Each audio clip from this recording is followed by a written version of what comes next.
I recently painted this Arctic or icy style Winged Hive Tyrant, and I spent a disgusting amount of hours on it, mainly on the wings and trying to create this depth. But this is not about how I painted it, this is about the base that I made for it, because I decided that it would needed a nice icy base.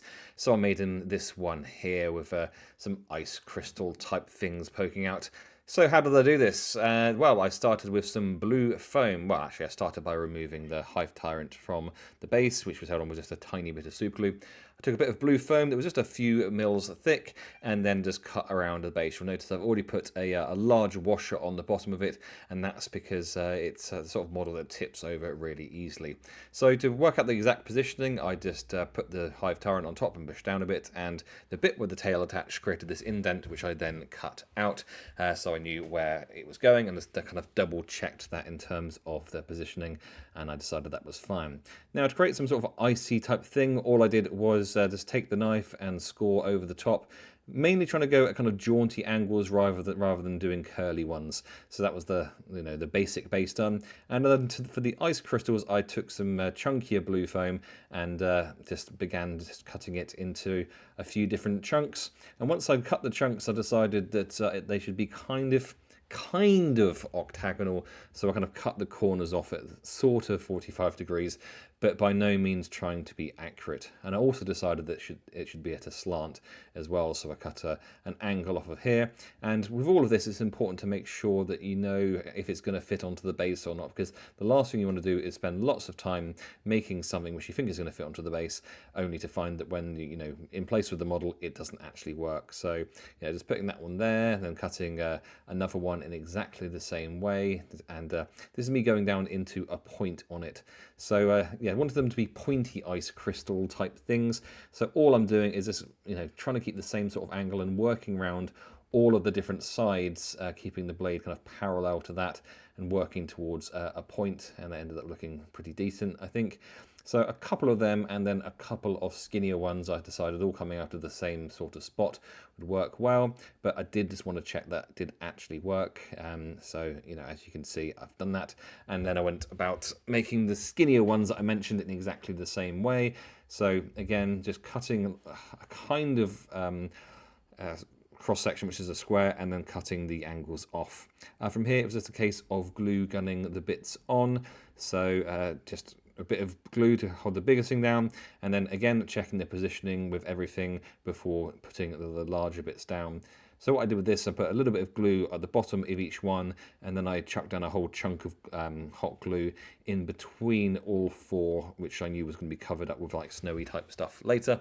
Now to seal it all, I just took some PVA glue and painted that across the entirety of the thing, and on one of these rare sunny British spring days, I left that in the sun, and that was dry pretty quickly. Now when about painting, so I went through all sorts of different blues. You may not need to go through this much effort, because I don't think this effort actually showed in the final thing, but I took a very dark blue and painted like the very insides of all of the panels of the crystals as well as the floor. Then I took a slightly lighter blue and went outside of that so that the darker blue was at the center. And then I went on to another one, which this is entirely out of focus, but just went through exactly the same thing, but getting even further from the center.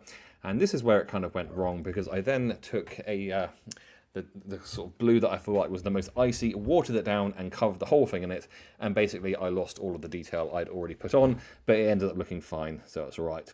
Then I took some Corax white and mixed that with some of the blue I just used, and went on the edges of the panels and the ice crystals, and did a sort of dry brush with it to kind of bring out the details. And then from there I took some actual white and then did edge highlighting on all of the things. Now to finish it off, I added some snow detail, and to do this I took some Valhalla Blizzard, which is what you're seeing here. I found it best just to put chunks of it down and then kind of just pull it and spread it across. So anywhere that I wanted to cover up anything, this is great stuff for doing that. There wasn't that many places that wanted to do that, but anywhere I thought like snow might have gathered, I tended to put some of this stuff down. And in the cupboard, I also have had some kind of snow that has been in the cupboard for I don't know how long, but not been used. So I thought this is the perfect opportunity to do it. And with no plan and no glue or no anything else, I just took some sprinkles and just sprinkled it on top.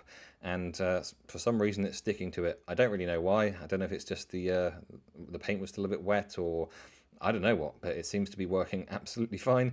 And that was the whole thing basically finished. So all that was left to do was to put the Hive Tyrant in place. So I drilled a couple of holes, put some paper clips in with some super glue, and then put some holes in the base, and then just slid those through. Took a little bit of jiggling around, but eventually got it through, then bent those wires so that they were flat against the base itself, whilst having the Hive Tyrant at the angle that I wanted it to, and then bent those so that they were kind of sort of tucked underneath that washer that's there to kind of weight things down. And all that was left to do was to chuck some super glue onto them so that they were held in place, and that was it, finished. And this is what it looks like. So the completed Hive Tyrant, I'm not 100% happy with the gun, I may do some more work on that, but the base is what we're looking at here, and here it is in all of its glory. Nice and simple to do, just cut some shapes and just work your way up in lightnesses of blues, and then chuck some Valhalla Blizzard and some whatever that snow stuff is, and just take a moment to appreciate how much effort I put into the wings, because I really did put a lot of effort into them. Anyway, hope you've enjoyed this video, and I'll catch you for another video in the future. Bye.